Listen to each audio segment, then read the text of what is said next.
Ladies and gentlemen, please welcome to the stage Raphael Orta, CEO of Capture One. All right, thank you, David. So yes, my name is Raphael. I've been the CEO of Capture One for the last 3.5 years. I'm incredibly excited about being here today. It's an awesome event, an awesome evening to spend talking about photography at the Cannes Film Festival. And delighted to see so many familiar faces at the audience today. Looking forward to meeting many more of you tonight. And we also have an online audience, which I'm told includes my mom, so hi, Mom. We're living through a period of incredibly intense change and uncertainty in the photography industry. I was recently in New York City, and I met a photographer there, a British-born, New York City-based product photographer called Martin Wonnacott. And he was telling me a story about how when he started in the industry 40 years ago at the age of 17, he was told by one of his bosses that it was a foolish idea because photography was dying. And yet, here we are, spending an evening talking about the incredible photography and the incredible energy and the incredible experience of the Cannes Film Festival. So I would like to start by introducing our panel for tonight. So first, our main character, Alessandro Galatoli.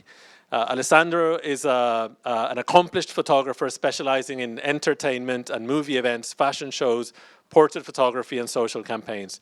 Born in Rome, he graduated from the Roman School of Photography and furthered his education with masters from MoMA and the Italian Institute of Cinematography. Currently based in Florence, he also teaches photography and contemporary visual culture for American universities and the Nikon School. We're also going to have in our panel Paul Reiffer, who we managed to drag away from the solitude of the Death Valley in California to follow Alessandro and to have a behind-the-scenes perspective on photography at Cannes. And Paul is a commercial landscape and cityscape photographer. He has been a Capture One ambassador for a decade now, having made the switch as part of his decision to shoot with Phase One medium format cameras. He's known for his ultra-large scale images for clients all around the world, where he specializes in print and hospitality as well as fine art prints. And photographer Tina Eisen, who's our moderator for the panel today, she's going to be asking the hard-hitting questions and catalyzing conversation. Tina is an editorial and commercial beauty and fashion photographer based in London. With over 10 years of experience in the industry, Tina runs workshops and events in Europe and North America and is a regular speaker and educator for brands such as Canon, Profoto, and of course, Capture One. Not in the panel today, but we also have filmmaker Tom Coe, who is filming tonight. He is an incredibly talented filmmaker who's worked with many international brands on projects that range from the biggest festivals in the world through to TV commercials and product launches in some of the most challenging environments possible. Together with Paul, they've set up a boutique production house called Evoku last year, and they've since been helping us to tell the stories of our customers around the world. So the format for tonight, it's going to start with a fireside chat style Q&A, which is going to be conducted on stage. And then we're going to have questions and answers from the audience in person here and also online. So to warm us up, what I would like to do is to start by showing you a very short video that we produced about Alessandro's work in the Cannes Film Festival. So please enjoy and let's cue the video. Cannes is just different. My job is to create order out of chaos.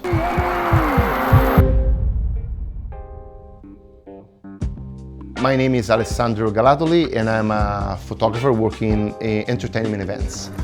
Let's go! My goal was to start shooting movie events, specifically, the Oscars or the Golden Globes, to see those people, to see behind the scenes. So I worked literally towards that goal. Cannes, to me, is very special. It's just bigger and more magical. There's so many events, so many celebrities, so there's many occasions and chances to me to get different pictures from a standard celebrity or movie event. The environment when you're shooting a red carpet or photo is madness. You're surrounded by other photographers, all yelling for catching the celebrity's attention, and everybody is trying to get a piece of the person. You have zero control, and in some way you have to control it. While you do that, you also have to create a visual appealing picture. So you have to think about aesthetic and composition and the shutter speed and whatever. And you have seconds to catch their attention and get the pictures. And when they're gone, you're gone. You're risking a lot. You know, the pressure on an event like that is huge. Because if you get it wrong or you don't get it most of the time, that's a problem. When I'm here, I'm always definitely editing under pressure because I have a very strict timeline. Usually you get to stay in a very small and confined apartment or hotel room. You think that everything is like glossy and fancy, but it's really not. For this specific kind of jobs and events, my workflow has to be instant. Capture One, my process gives me speed, first of all, and image quality that is better than any other software I ever tried. I don't need to edit too much. It's an event. I just adjust, standard setting, exposure, contrast, clarity, sharpness, probably what balances most creative thing that I do on those pictures, and then I just export them and they're ready. I use Capture One like every day and I love it.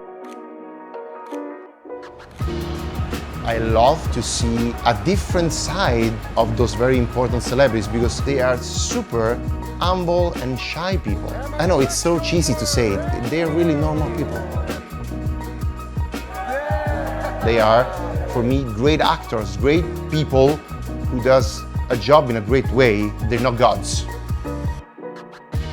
To do this job, technology can literally make the difference. Working with very fast editing tools, having the right camera while you're shooting, it's essential. It saves you hours, and those are the few hours you have before the following day starts. The right order with the right tool that makes the masterpiece.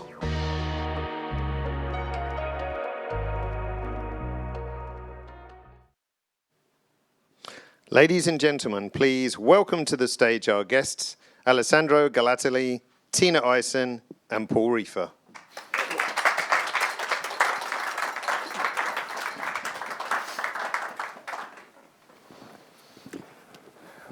Well, first of all, I would like to say a big, big thank you to both of you for giving us all an insight into something that most of us would never really be able to experience. But also a massive thank you to Tom, the videographer, who doesn't want to be on stage, but he's hiding somewhere. So can we all give it up to Tom for a second?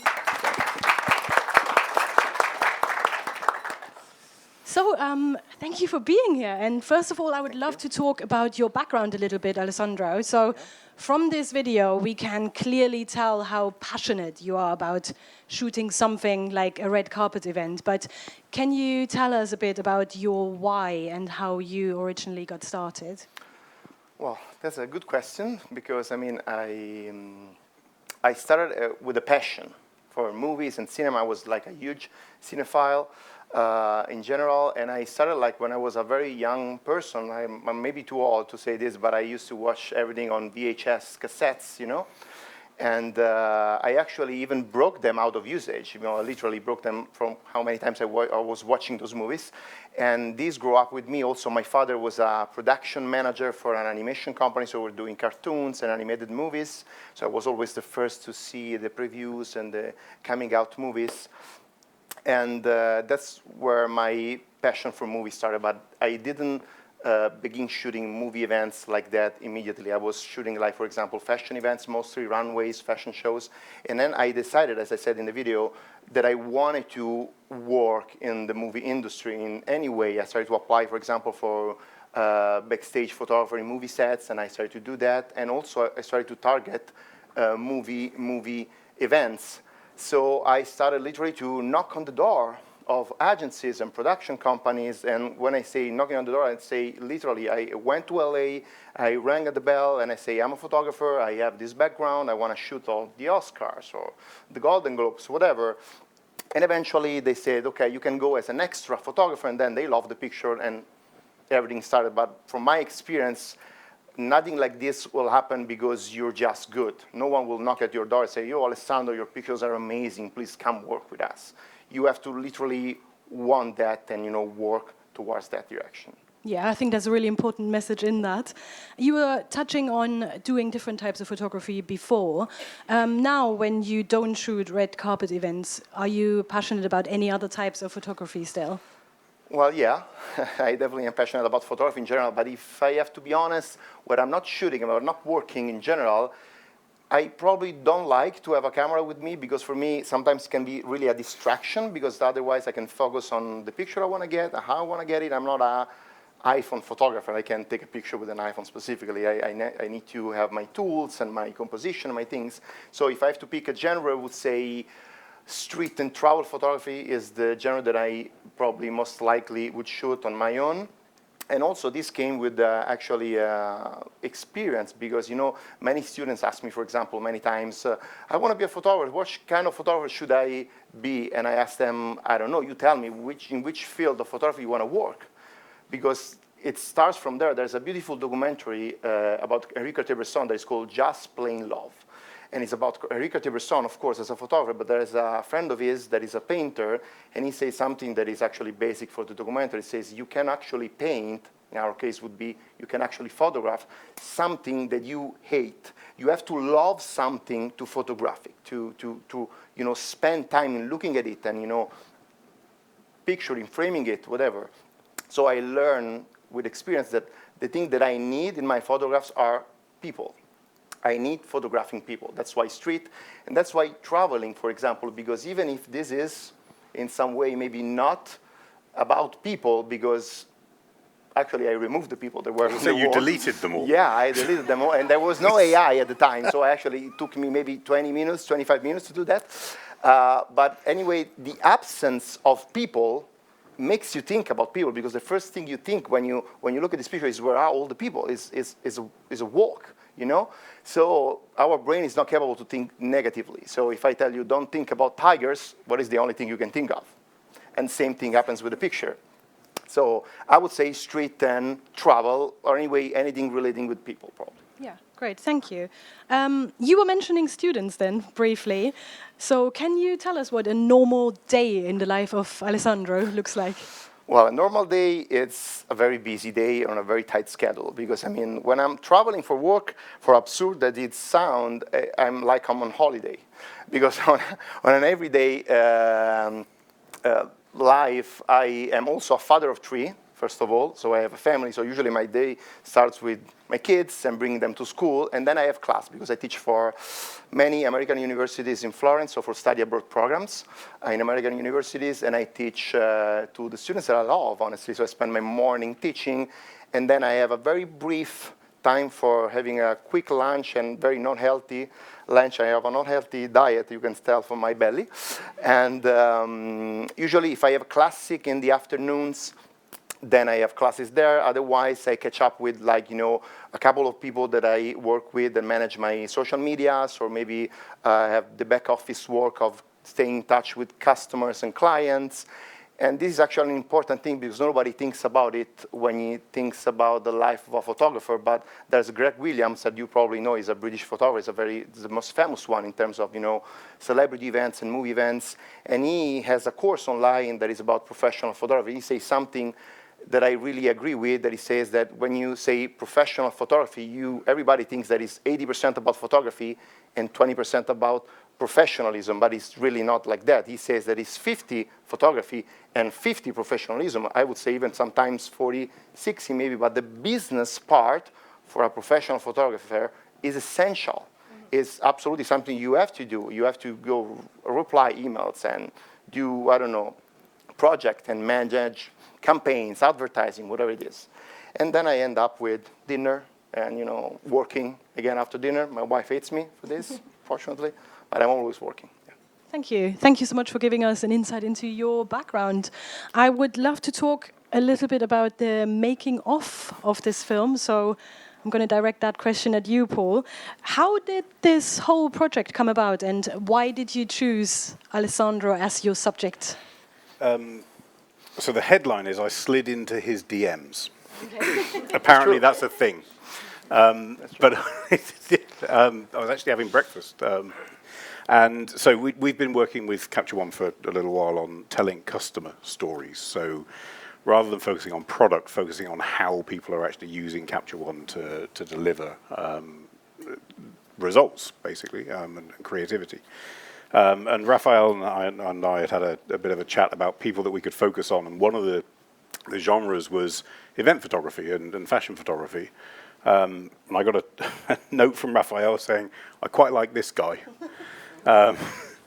So we literally, and it's interesting, if you think about how the industry used to be, like I think you said in earlier about these people are not gods. And things like Instagram and Facebook and so on have opened that up to being able to, hey, Alessandro, we're thinking about doing this sort of project. Would you be interested? You came back, thankfully, saying, yes, I would. So cool. And then we sort of set it up. The challenge is when someone then says, and that means filming at Cannes, which is one of the most restricted press areas that you can get to, yeah, no problem. Yeah, that was going to be my next question, because something as exclusive as Cannes, obviously, I imagine following a working photographer comes with some sort of limitations. Can you tell us a little bit about any hurdles that you might have encountered while filming your footage? Yeah, so the first hurdle is you can't film here. It's a pretty big hurdle. To be fair, the press office were really, really kind about saying no. And told us all the things that we would need to do. But the reality is actually, and you may see in images that you see online and around, and actually in the video to a certain extent, there are 250 photographers plus TV slots on that red carpet.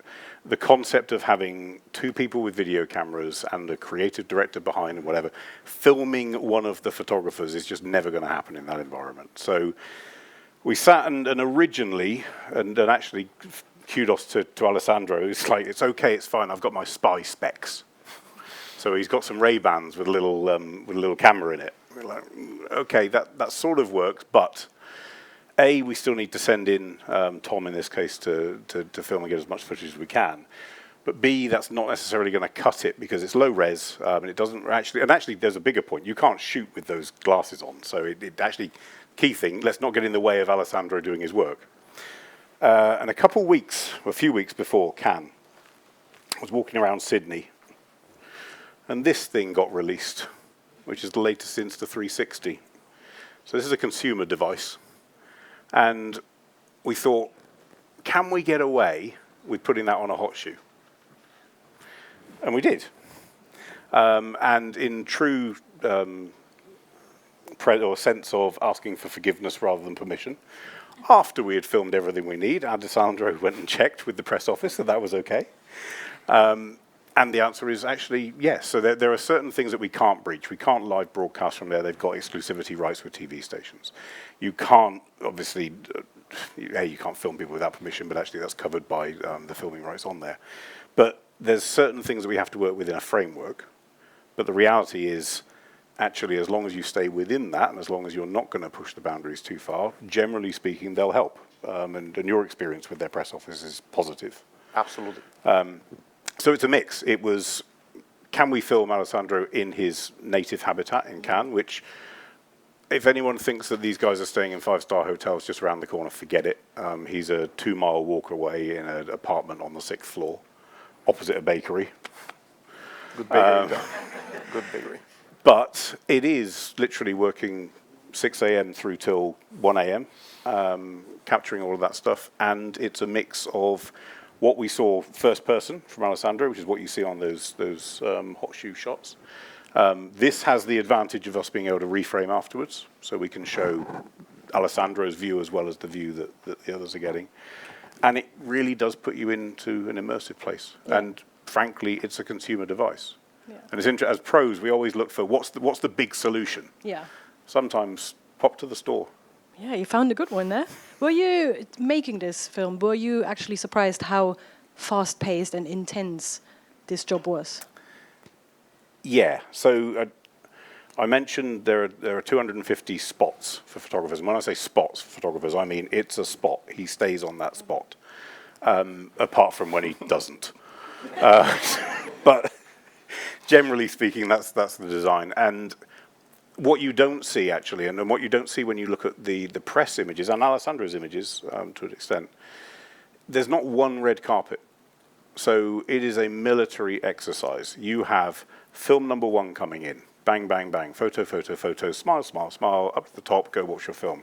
Next, film number two arrives in a motorcade. And it's a repeated thing for hours, 5 or 6 hours sometimes. For movies. So, and you guys are on your feet that whole time, which, you know, fair play to you. I shoot landscapes quite often, and I find a happy rock to sit on. You don't have that option where you are. So that, I mean, and there are byproducts that come with that. So number one, he's tired the whole time. So are we, but nowhere near as much as he is. But the second, we planned on doing the interview that you saw on that film on day 3. Luckily, we did it on day 2. Because by day 3, Alessandro couldn't talk. Completely lost his voice. So we walk into the apartment, it's like, hello, boys. Oh, thank God. But it's, you said the word yourself, so it's chaos, it's hectic, it's, you don't see in the film, the film content that you see is inside, effectively, the arena. Outside of that, you've also got another 250,000 people in the public all trying to get their own shots with their ladders that they've placed with their names. They handcuff ladders to trees just in case someone steals their perch, sort of thing. But you've got, must be, 500,000 people all told in a small space over that weekend, all trying to get their little glimpse of the stars. And out of that, there are 250 of these guys that are all trying to get the best one as well. Yeah. You've already, thank you for that, Paul. You've already given us a little teaser on the reality of shooting an event like this. And this question's for you, Alessandro. All we get to see is polished, beautiful images of celebrities having fun on the red carpet, but we don't have any idea about the actual contrasting reality of a working photographer attending an event like this. So, could you tell us any sort of like, what's your point of view on this glamour? Like, is it as glamorous for you? Well, it's not as glamorous as it seems. I mean, my job is to make those pictures look glamorous, actually, because even sometimes for the attendees, it's not necessarily glamorous because, as actually Paul said, it's kind of a military kind of, timeline of things because they have to walk the red carpet. They cannot even take pictures with their own phones. They block them. There's security there, and they be sure that they keep walking towards the red carpet. And while this is happening, you have to take the pictures. But for me, it's definitely not glamorous because, as Paul said again, I'm in an apartment, sometimes a nice apartment or a nice hotel room, but I'm on a very tight schedule. I mean, I have photo calls in the morning that for the one of you who doesn't know what a photo call is another kind of shooting, but it's it's a casual one. You don't need to wear a black tie dress code, and it's usually something that happened before or after the press conference. Then there is a lunch break where if you're lucky and you have time to go back to your apartment or hotel room and change with a suit, you also can spend the morning time with a casual outfit. Otherwise, you have to wear the suit from the morning. And it's hot weather in events like Cannes, because if you do like the Oscars or the BAFTAs or the Golden Globes are in February, in March, the weather helps you to wear a suit all day. But in like Cannes or Venice, that is, Cannes in May, it's hot weather in Cannes. Or imagine Venice in September in Italy. It's very hot, and wearing a suit all day with, the bow tie or the tie, it's like a full dressed up kind of outfit. And also, it's not because of the aesthetic of the event only, but also because the red carpet is made basically with 2 photographers pen. That's how are called, like we are animals. But anyway, it's on both sides. And, so you basically are in the background of the photographer facing the other side. So if you're wearing a yellow shirt or green shirt, wouldn't look good because, you know, it wouldn't be glamorous as the, I know, Emma Stone dress. So that's why you have to wear those. So it makes sense, actually. But of course, they may be walking 15 minutes, half an hour. We are wearing the suit all day long. It's, you know, challenging, physically challenging. So you definitely don't have the freedom of choice of your outfit like, you know, like a product photographer or someone would have.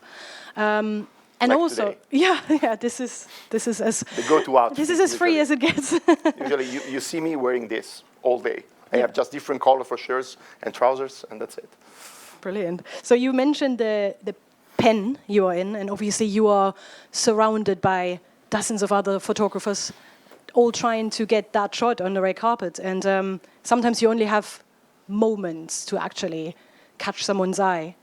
So what do you actually do to make sure that you get that attention of that celebrity and actually get that shot? Do you have any tips and tricks? Well, that's a very good question because, you have to get that shot and you possibly have to get that a unique shot. I have both practical tricks and like experience-based tricks. Practical tricks, for example, that I learned actually in fashion shows and runways is that I started to use like a red LED light hanged on the lens hood of my lens so that the models who were walking on the catwalk, they were looking at my red light because, of course, if you're walking and you see a red light, you look at it.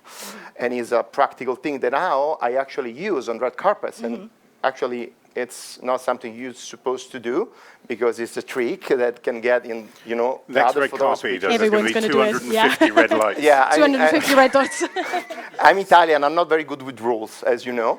But anyway, it's a trick because, of course, the star is walking on the red carpet and sees a red light. You look at it, and or maybe I wave at them. Other things you shouldn't do because you're blocking the one behind you. But those are the practical things that I do. On average. We do actually have a little clip we'd like to play about some more sort of like little tricks that you use. Eva, dance for us too, please.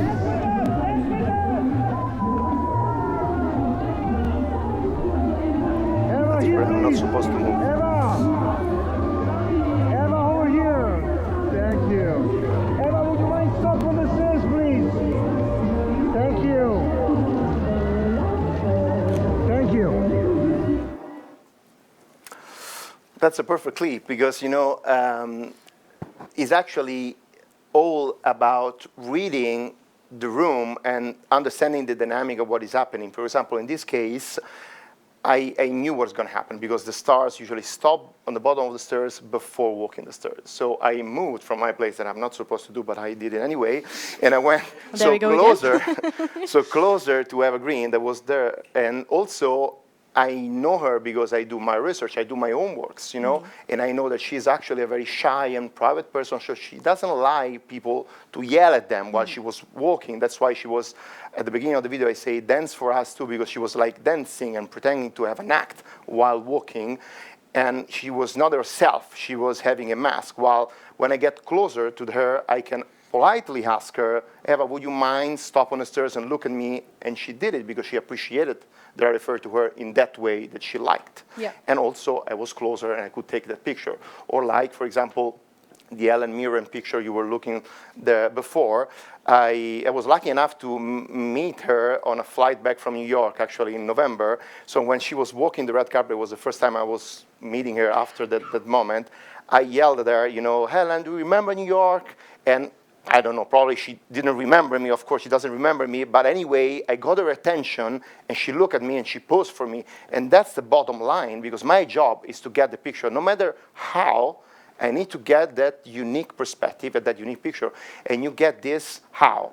Doing your homeworks, knowing who's in front of the camera, what you can tell them, a stage name, the name of the last character they're playing in a movie, or how they are in a personal life, what they're passing, what they're going through in their life. That's how you do it. That's your uniqueness. I mean, sometimes I don't even look at the camera when I take a picture. I'm just holding the camera like this, and I'm talking to them and looking, eye contact. They won't look at the camera. They will look at my eyes because they're human beings. It's nature. Yeah, that bit I found the most amazing, actually, in the film, how you weren't actually even looking at the camera and relying on it. But just back to one thing you said, doing your homework.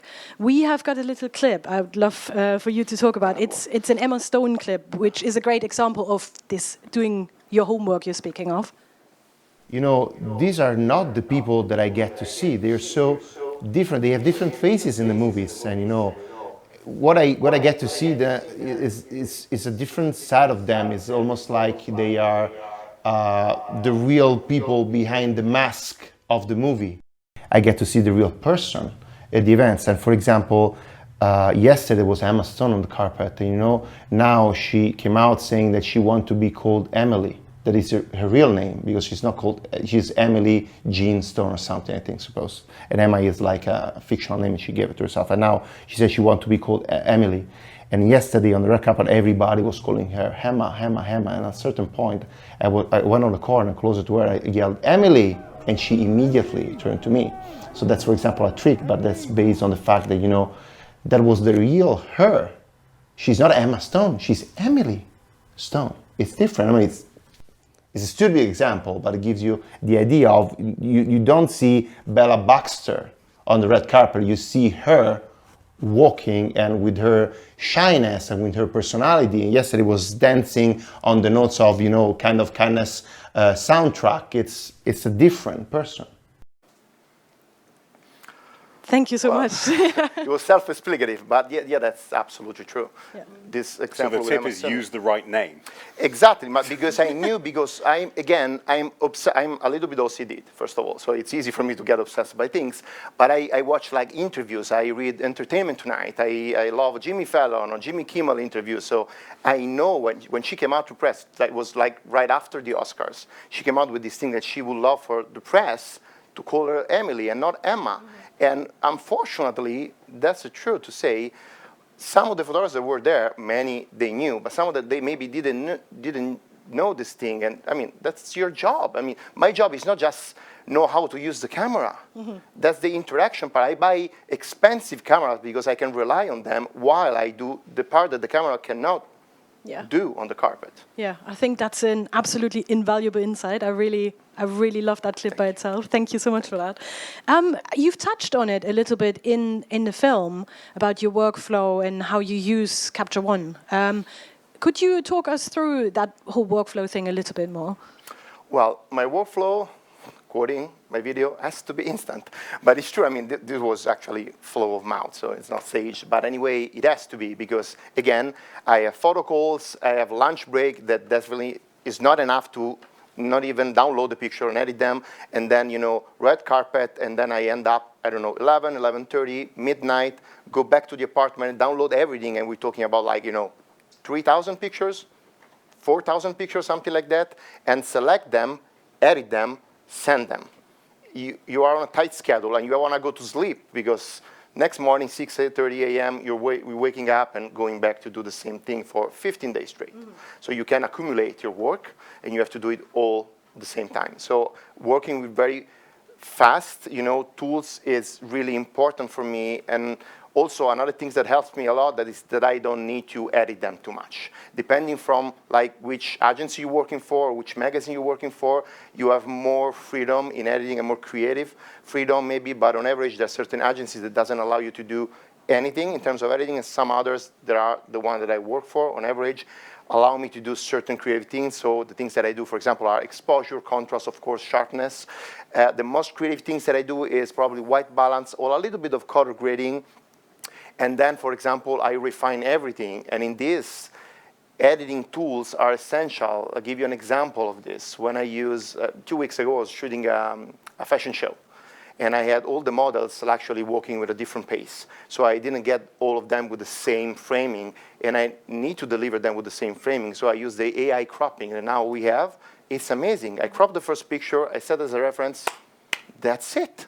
And it's a better result than what I could have done with my eyes, because I would have never been that precise, you know? And so that's what I do on a picture. Sometimes for creative purposes, I flip them because they are unique. They are different from all the one from other photographers. Or I turn them in black and white because that's more psychological. It's not a class about colors, but I mean, it's like a timeless, you know, feeling when you see a black and white picture. Yeah. Do you want to tell these? There is one step he's just missed out of his workflow there. What? Yeah, I was going to ask that. Do you want to tell these lovely people what you do with your images when you're done? We download, we select, We Okay. edit, we send, This, we delete. Yeah. this is going to be scaring for many photographers. No, that's true. I need to hear a gasp in the He crowd knows- at this point. Paul and Tom knows something about it, but anyway, yeah, that's what I do. Again, I told you I'm a little bit of OCD. So I select my picture, I edit my pictures, and I deliver the pictures if I have the creative freedom to just deliver the one that I want to deliver, like usually I am. I just deliver the picture, and then I delete all the other rows I didn't selected and used. There's no technical reason to do that. Don't ask me why. It's just because I just literally can go to sleep knowing that there's tons and thousands of files there that I didn't select, because in my mind, if I didn't select them, I just don't need them. I know it's very wrong. I know I can use, I know that. I know I can use those pictures in, I don't know, 10 years for a retrospective about whatever. So sometimes now I try to behave myself and to, keep some of those pictures. But on average, maybe what I do is I keep some of those pictures and I edit them with, more calm after the festival, after a few So months. But I won't keep all of the shots. So we only discovered this on morning 2. This is a true story.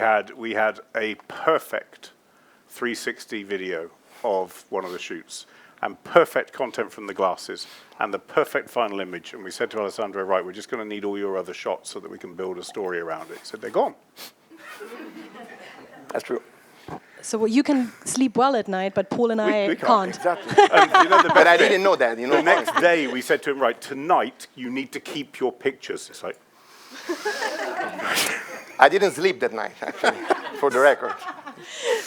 Alessandro stayed awake all night for that one. Just one more question about equipment as well. We've touched on that very briefly.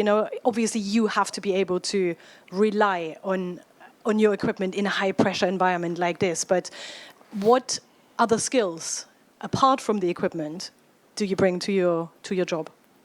Well, that's a very good question, because, having a camera you can rely on is really, literally essential, because now we have a technology good enough to, I don't need to care about if the subject is sharp or focused, whatever. My camera costs what it costs, because it can literally focus the eyes on my subject, while I can apply all my other skills that are what we could call soft skills today, but basically are all about interaction. There's one of my references in photography is William Klein, that all of you know. So he was a great photographer. Unfortunately, he died a couple years ago, probably something like that. And there's another documentary about William Klein that is called The Many Lives of William Klein, that actually is a BBC One production. It's a British production. And there's two very famous British photographers saying something about William Klein, Don McCullin and Martin Parr. They say that William Klein, for their padding photography, was essential because he was so straight in your face, quoting what they said. He had the courage to go forward instead of stepping backwards. And that's what I want to do with celebrity picture, because I want to create that unique interaction that only I can get, because some of other photographers, especially the newbies, usually you can spot them for how they behave on the red carpet, how they relate even with other photographers. But they are this like predatory kind of behavior. They are there looking for their prey in the crowd, and they just press the button. While what I try to do, for many reasons, among which engagement with my audience that will see my pictures, is actually to interact with them. So the skill is to do your homework, because you know that you can call Emma Stone Emily. You know that you get on a flight with, Helen Mirren, or you know that, for example, Robert Downey Jr. doesn't like at all to interact with anyone. So you have to make him react to something, like tell a joke, whatever. I do whatever for a picture. Honestly, I have no shame. It's everything. It's true. I mean, my students can testify this. But I would do anything for a picture, even for this is my behavior, my approach to photography. I do that for a landscape. I lay down on a highway once, on day, I would just lay down, take a picture, and run away before I got hit by a car or something. So that skills that I think are essential on the red carpet are interaction. So, look at your subject, talk with your subject, yell something that is unique to your subject, and also, of course, all the other skills that you need to know in terms of technical stuff, composition. Yeah. speaking of newbies that you can spot, I'm going to ask you to give some top tips and tricks. We've got some students in the audience today, and obviously for anyone that wants to sort of break into this type of photography, can you talk us through your Alessandro's top tips, please? Yeah, I mean, it's a long talk actually about, with the suggestion I could give, but I'd say this is a very essential and very effective bullet point about the tips that I would give to any students. And first of all is know your gear. Now we have this tendency of buy the new camera, the latest camera, the better camera, and it actually doesn't help you at all because, you have to know, you have to have a feeling with your camera, because if they move the little button on another side, when you are under pressure, you're in a rush, you won't find that button, you won't find that setting, that feature in the menu, and this is slowing you down, because when you have to rely on your camera to interact with your subjects, you can think about how to set your camera, and the more you know the camera, the better it is, and technology with this just helps. So don't have the rush to change your gear, but just when you think that your camera doesn't satisfy you anymore, then you change your camera. Otherwise, there's no reason, commercial reason. Less is always more are words that I live by. I mean, in life in general, I would say less is always more, but especially in photography, like always, already in composition, the more things you put in your frame, the more things you will have to find a meaning for. I mean, that if something is not meaningful for what you want to say with your picture, is just distracting for your audience. So it's better if you leave it out. So try to focus and to frame and create, and I connect to the other bullet point, create order out of chaos. What I mean is, the only three things you can control are the three things that are on the camera: shutter speed, aperture, and ISO. But there's people moving in front of you, there's people moving around you, and you have in some way find a way to find their interaction, the connection with them. So you have to frame in an aesthetically compelling way a situation, and also read the room, understand when something is going to happen or how they're going to behave. For example, in this picture, what I did is interesting. With Phoebe Waller-Bridge, I know she is also a comedian, so she would respond on a joke, and I was on the red carpet with them, and I literally yelled, I don't remember the joke, it was 2 years ago, I think something about popes in a Volkswagen. I mean, I literally prepared myself with jokes, That's what I did. Something about popes in a Volkswagen. Yeah, there's a joke about I kind of need to hear this popes now. in a Volkswagen. I think it's like, they leave their hats or something to fit in the Volkswagen. I don't even remember. But anyway, she heard me, and she smiled, she laughed at me, and I got the picture. I don't know if they heard me or not, but that's the picture. And that's how you do it. Interaction is the key, is exactly this same thing. So you have to find a way, doing your homework, finding a way to create interaction with your subject, use technology to your advantage. Now, I'm a very, good friend of now AI or any new feature we have on cameras. I prefer to use this technology, and I don't feel like it's threatening for me and for my creativity and for my work. So again, delegate to technology what you don't need to do, so that you can focus on do what the camera or the editing tools or the AI cannot do, and is your uniqueness in the point of view. There's actually a thing that I want to say. I don't know if you know, PhotoVogue is an online photo portal for photographers, and there's a quote I don't like so much, honestly, PhotoVogue, but there's a quote that I really believe in, and it says that nowadays, like, what is the value of photography today, where everybody has a camera in their pocket, is actually the exchange between what is front of your camera and what is that you depict with your camera. So is in the difference from what is actually the reality, the objective reality, even if it doesn't exist, but the objective reality of what is in front of you, and what is that you have to say about it, your personal the vision about that objective reality, that it matters in photography. And you can do that only if you delegate certain things to technology to do it. Observe, observe, observe. Yeah, I mean, you have to read the room. You have to know what is going to happen. Again, the evergreen example, if you don't know how a red carpet works, you cannot be in the right place in the right moment to take the picture. So you have to read the dynamics. I'm almost obsessed with this. There's a There's an amazing movie. It's a Sherlock Holmes movie. It's directed by Guy Ritchie. It's 2 movies with Robert Downey Jr. starring as Sherlock Holmes. In the second movie, he's trying to, save the war from the First World War to start. There's the murderer who has to start the war and everything, and he's dancing with a lady in the room. And, he is like some sort of a superhero kind of character, this Sherlock Holmes. He's capable of amazing things with his mind. And so he's dancing, and the woman asks her, "What are you looking at?" And Guy Ritchie is a master in directing there, because in that moment, you see all the things happening in the room at the same time, zooming in. You hear the wings of the fly in the room. You see the glasses clinching, the step of the people, all together, mimicking how he perceived reality. But a good photographer is like this. He has to be literally obsessed, almost like a superhero in some way. You have to be aware how the light is hitting me this moment, where are the shadows here, what is the other source of light, what is going to happen here. They are sitting there, we are moving here.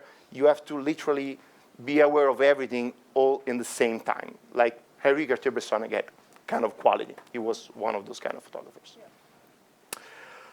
Create a network. This is something I strongly believe. Most photographers see other photographers as enemies. No, no, no. Other photographers are friends, are amazing resources, are people you can pass job to each other. You can learn a lot. There's actually, I published yesterday, I think it is still in my stories on Instagram, there's a Quentin Tarantino interview that is talking about how being in a place of discomfort is actually very useful to grow, because if you only, surround yourself with people that are less good than you, I mean, you're the best photographer around your network, you will never grow. You will win every challenge, you will never work. While if you surround yourself with people that will beat you, you will never win anything, but you will get better time after time after time after time. Yeah. You also said your network is important. So at those events, you remember your network and those people around you that you've built relationships Absolutely. with. I got to shoot those kind of events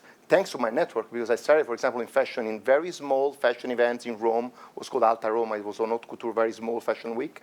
And I knew all, I started to make connection with all those photographers that are the same that were shooting Milan and Paris and London and New York. And so getting in touch with them, once they needed a photographer, let's call Alessandro, is our friend there. Yeah. That's how it happens. And diversify, just to end this up, it's essential for 2 reasons. For me to not get bored, I'm an easily bored person, so if I would shoot the same thing, like the same genre of photography all day long, I would quit for probably after, 2 years, 1 year, I don't know.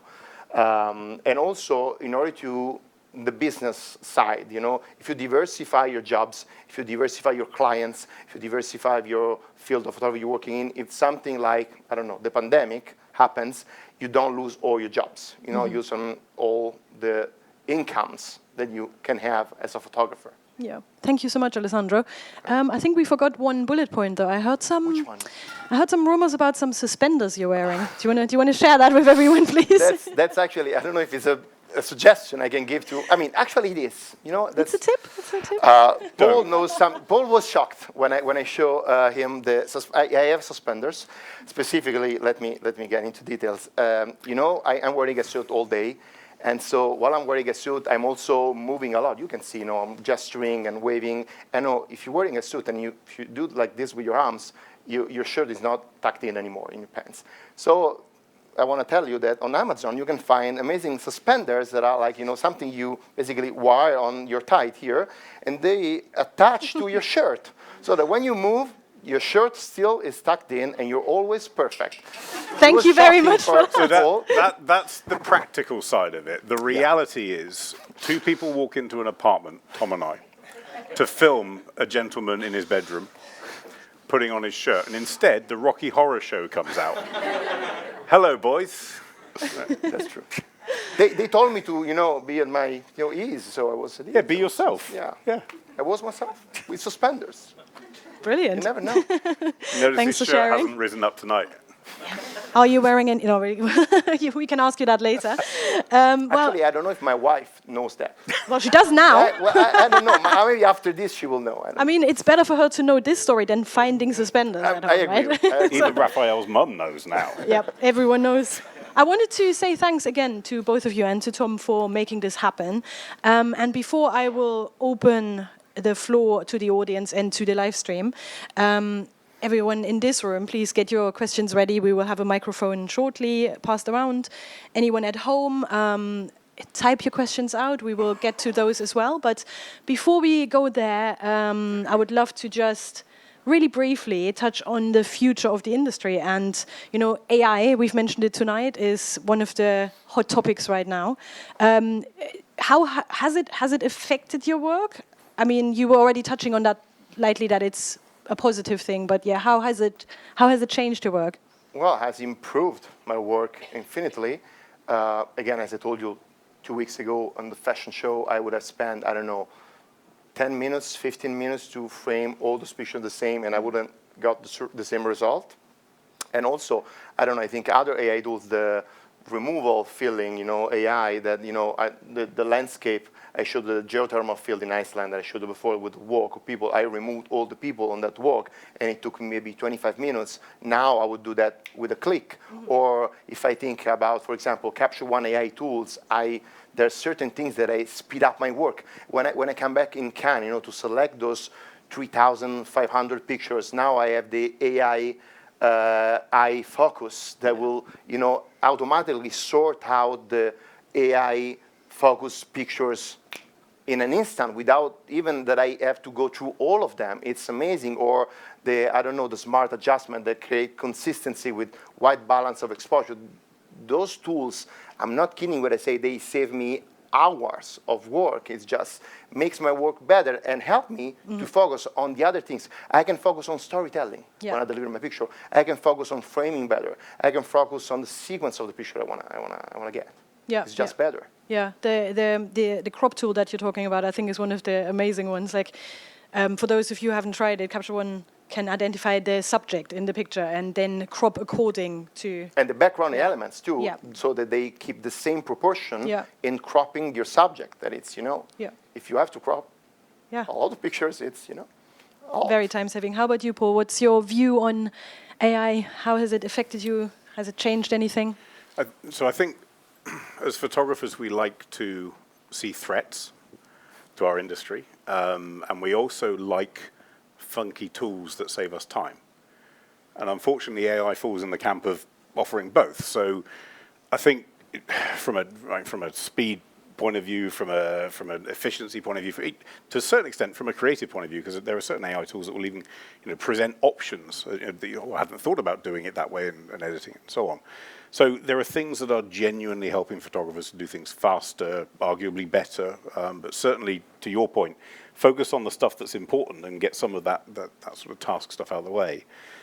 We had a long conversation at the bakery one morning about, yes, there are going to be certain genres of photography that are hurt by AI, or impacted, certainly.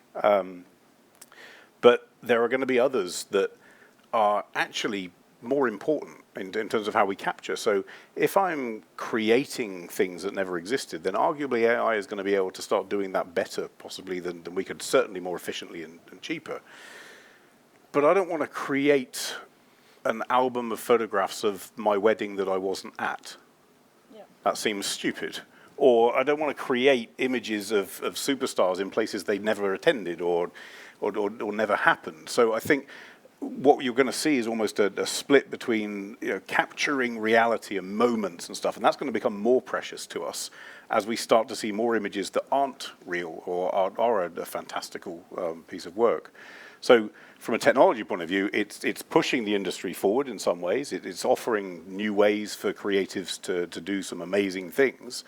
There are going to be some genres that are affected more than others, but the ones that do what Alessandro does, so the event stuff, the life moments, as it were, they're going to become more important, I think.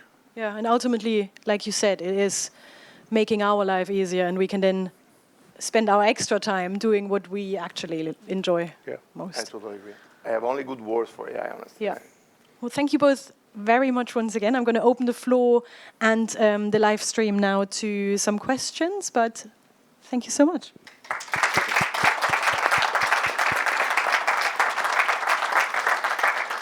And now the lights are on, that's Tom, whose blood, sweat and tears are all over that. That's him. That's him.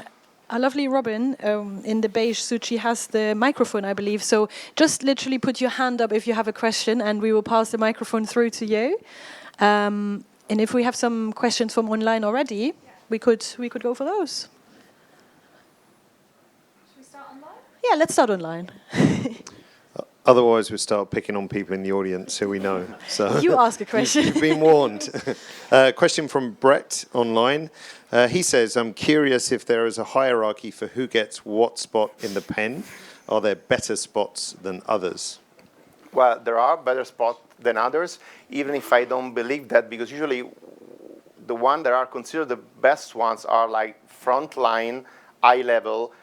There are the spot that usually you get like the classic picture that is actually not interesting, is the thing that you see in the classic agencies or the classic magazines, not the picture where you get the mood of the event.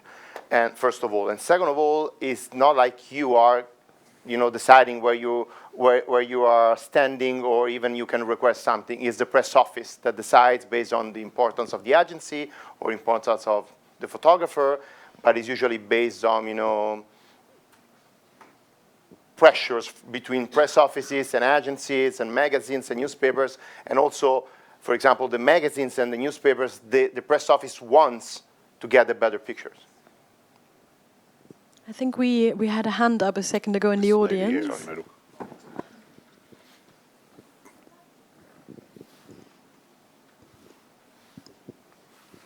Hiya, and thank you for everything you've sort of said tonight. It's been really, really insightful.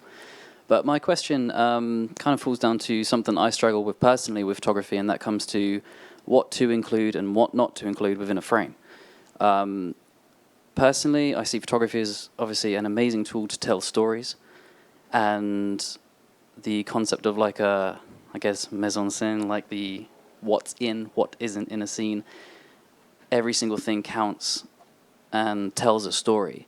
Now, when you cover something like the Cannes Festival, compared to when you photograph something like the geyser scene, of course, you see the geyser scene, and you've said that you remove the people, and it tells a more powerful story. However, your work at the Cannes Festival, and surely it kind of comes down to time as well, but you may get a face that you didn't want in there, you may get an arm, you may get an expression you didn't want, but the, say, photo holds itself as one you want to submit as your final photo. How do you navigate that personally with the, I guess what I'm trying to say is, how do you decide what is a good photo and what isn't, and how far are you willing to go to remove certain elements that are there to tell a better story? Well, I have to answer for this. First of all, it depends for who you're working for. Because again, if I'm working for a certain agency, I literally cannot even change the white balance or anything. I can only enhance contrast and sharpness. That's it. On the other side, if I have the freedom to decide, and personally, I have no limit there. Because my goal I want to call myself a storyteller. I go high with the expectation here now. I want to convey a message. I want to say something. And so that's the bottom line, because the question you should ask yourself to answer your question is, what is that you want to say with that picture? And that starts with a lot of digging into yourself, unfortunately, because you have to start understanding what is it I like. And then it starts for what is it I have to say. And when you know what is that you want to say, you know what is going to be meaningful in the frame and what is not. And a very wise person, I don't know if I can use this word here in streaming, but a very wise person once told me that the more you start, digging into yourself, like even something you can apply to therapy as well, the more SHIT you will find into yourself. And that's when you want to stop from digging, but you don't have to stop from digging, because the more you understand who you are, what is your perspective about that thing, what is your point of view about that event, about that celebrity, then you will automatically know what you want to say. And so what is meaningful in the frame, what has to be out the frame. I don't know if it answers your question. It does answer my question. Thank you very much. Thank you so much for that. Do we have another one online, or shall we take one on the floor online? We do have one. Yeah. Also, if you guys have questions for Paul as well, feel free. I'm good. I've got wine. I'm off now. Paul's clocked out. Jed was asking, is there a reason that some of the images are in black and white, or many are in black and white? Is that a standard for Cannes? No, it's not a standard. Probably I can say that 99% of my celebrity pictures specifically are in black and white, and I can explain you very briefly why. Because it gives you this timeless kind of vibe and this kind of abstraction vibe. Without getting into a lecture here, is a matter about how our brain works, literally how our audience's brain works, because human brains works all in the same way on average. And one of the basic truths we know about reality, like one of the basic knowledge about reality that a human being have, is that reality is in color. No one can see in black and white, not even colorblind people. You either see or not see. But if you see, you see in color. So for our brains, since the day we literally are born, actually the day we have the first memory we have, for us, reality is in colors. So as in just the moment, just because we remove the colors from something, is immediately, for our brain perception, is an abstraction. It's not necessarily real anymore. It can be artistic, it can be diverse, it's timeless for this reason. How many times happened to you maybe that you didn't know what to do with a picture, and you just turn it in black and white, it was better? Or someone told you, if you don't know what to do with a picture, turn it in black and white. It's not out of, it's not a mythology. It's how your brain works. It's not that you like it better. It's that you didn't like it less in black and white. Because it's how our brain works. A bad picture in color is a bad reality. A bad picture in black and white is less bad. It's not necessarily real for our brain. It's literally about human perception. It's one of the insults we use. That'll look good in black and white. Exactly. That's a way to see it. Why not? Thank you for that question. I think I saw a hand up in that area. Yeah.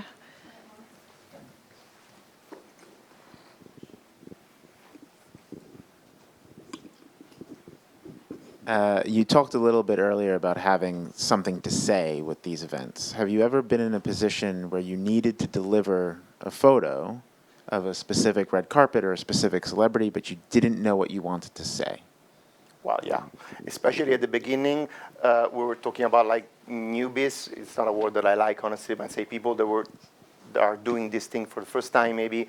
And that's where you don't know the dynamic. You don't know even which kind of picture you can sell, maybe, or the agency will be happy with. So I've been in that spot, and when I was there, the only thing I was thinking about, it was aesthetic, composition, or maybe stealing the moment, or the colors that were matching. So I was going with technical stuff. But there is actually a quote that I like to say, actually, to my students, usually at the end of the course, and it's, art comes before technique, like the smell comes before the cake. What I want to say with this, that of course art, the vibe, the mood of the picture is the first thing that you get, obviously, because it's the first thing that you feel in a picture. But having art and the vibe without the technique behind is like having the smell, a good smell when you walk into a room and there's no cake after that. How would you feel? Very frustrated, because you can only support a good vision, a good message you want to deliver with, anyway, a technical knowledge. So you start from the technical knowledge and then you add the message. That's why at the beginning I was just thinking about the technical knowledge.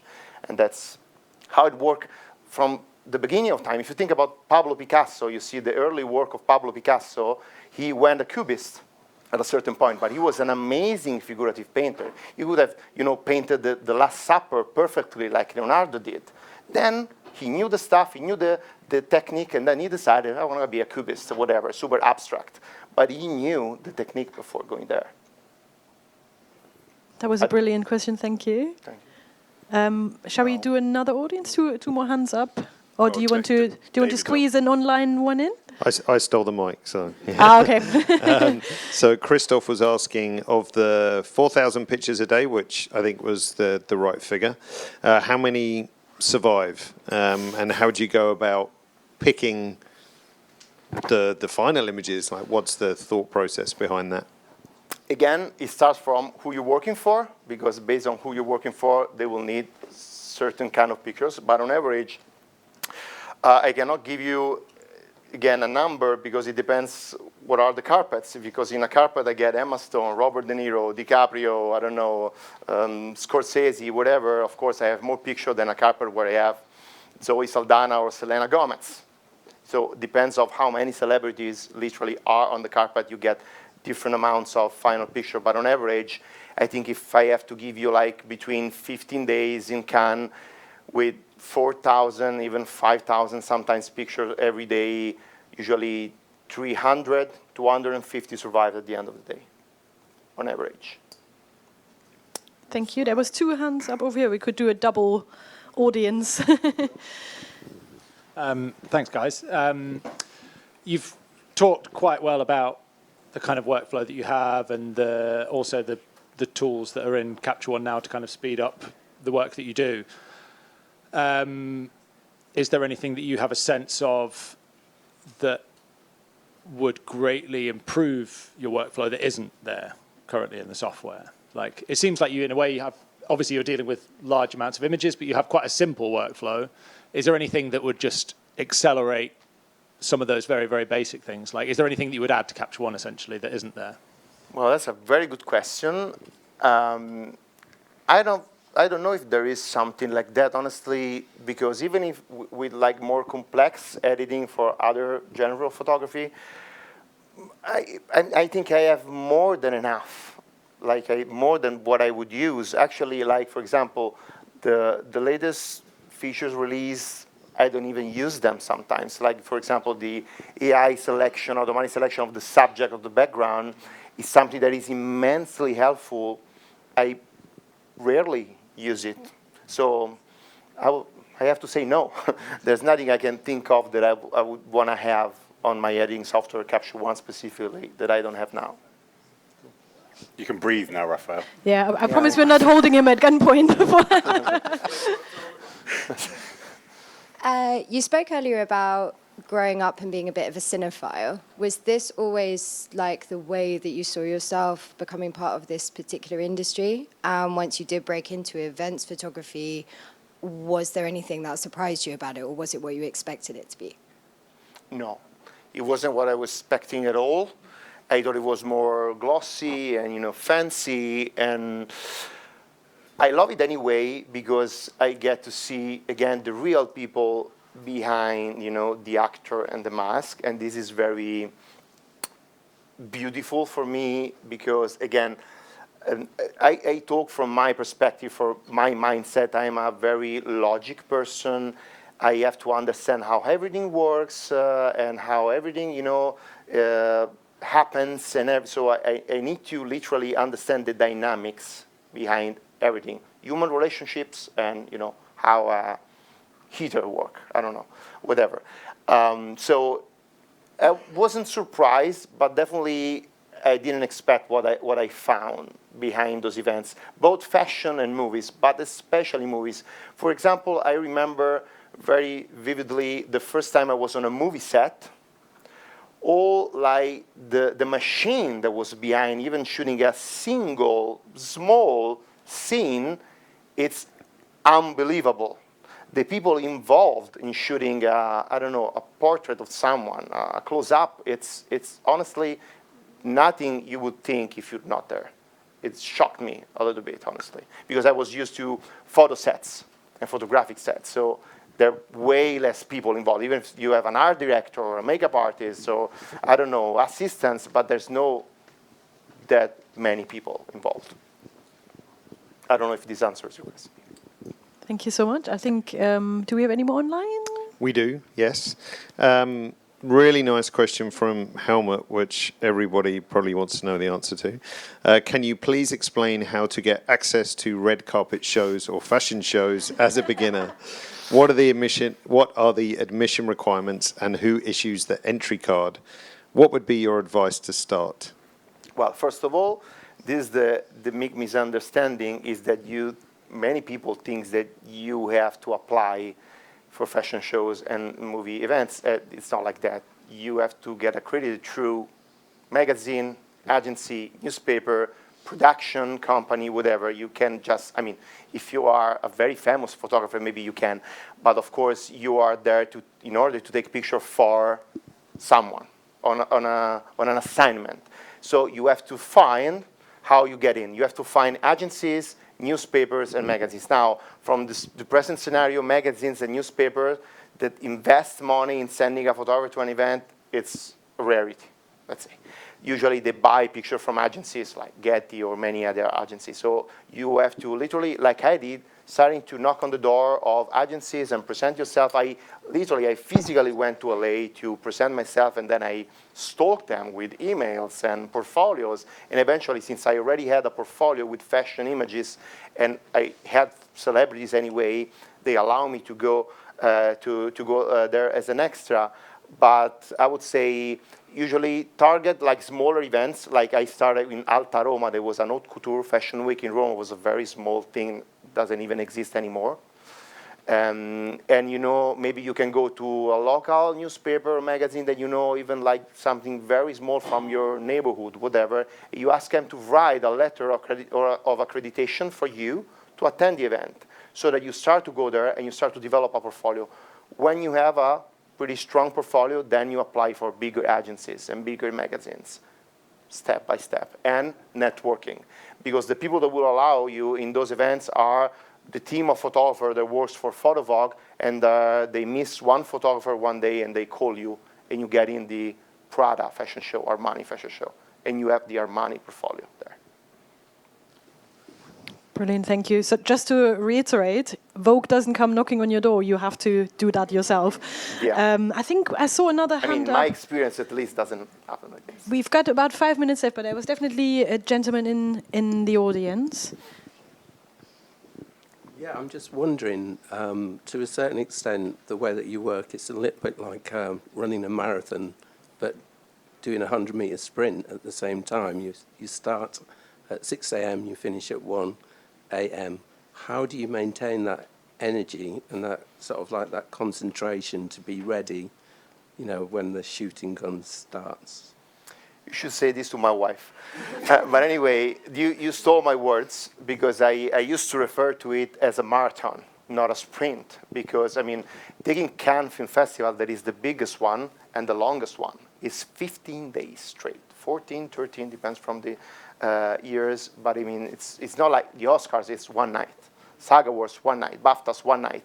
But, I mean, Cannes, Venice, other film festivals, 15 days, you're always in a rush, and sometimes you have to sprint, like to deliver the picture, to do the editing.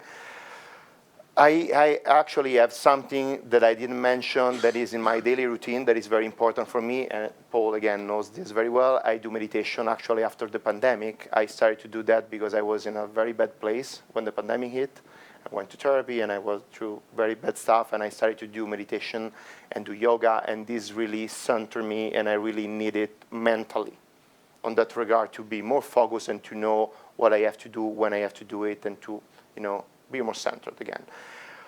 On the physical perspective, it's just challenging. I am destroyed. I'm not that young anymore. So I really, you know, my feet hurts, my back hurts. I started to work with a trolley instead of a backpack because, you know, I'm not that young anymore. So I always carry with me like almonds, so fast protein, very powerful. Always have water, and I try to have snacks because I never have time to go and I get a proper meal for lunch or anything. So I need to have snacks then to eat around. It's not a healthy diet. I mean, I don't know anyone in that field that have a healthy diet. That's why my belly is growing. That was a great question. Thank you so much. I think we have time for one more. Yeah? One online or in the room? Let's do one online and then maybe. Brilliant. Yeah, actually, I've got two. So one's easy. Fabrizio was asking, how did you learn how to use Capture One? Just by yourself, with official tutorials, or with a teacher? And the other question, just to remind you, was, can you repeat the name of the documentary that you mentioned right at the start, if you can remember that? So Capture One, how did you learn, and documentary. Of course. I give you the name of the documentaries first. So the one about Cartier-Bresson is Just Plain Love. It's a very heavy documentary. It's in French with subtitles, so you really have to be up to it, but it's beautiful. The other one about William Klein is The Many Lives of William Klein. And documentaries apart, actually, about me switching to Capture One, because as many others, I was using other editing software at the beginning. It was the pandemic, because many people, actually, my colleagues, my network from the fashion shows were all telling me, you have to switch to Capture One, it's just better, it's amazing, you have to switch to Capture One, but I'm a lazy guy. So I didn't want to learn another editing software that was, I have to learn many tools and where are the things. So when the pandemic hits, I said, I have time now, I have nothing to lose, and I say, I will take the next 2 weeks to learn how to use Capture One. 2 days, I deleted all my other editing software. No, I'm truthful. I mean, I literally, I don't even, there's like a switching kind of interface from Capture One if you're coming from other editing softwares. I didn't even use that. I went with the standard Capture One interface. At the end of the first day, I was already using it. At the end of the second day, I knew everything I needed to know, and I just never came back. That's how it happened for me. Brilliant. I think we can end on this awesome testimonial. I want to just say thank you again to Alessandro, to Paul, to Tom, to Capture One, and to everyone for coming as well. Unfortunately, also to everyone in the online audience.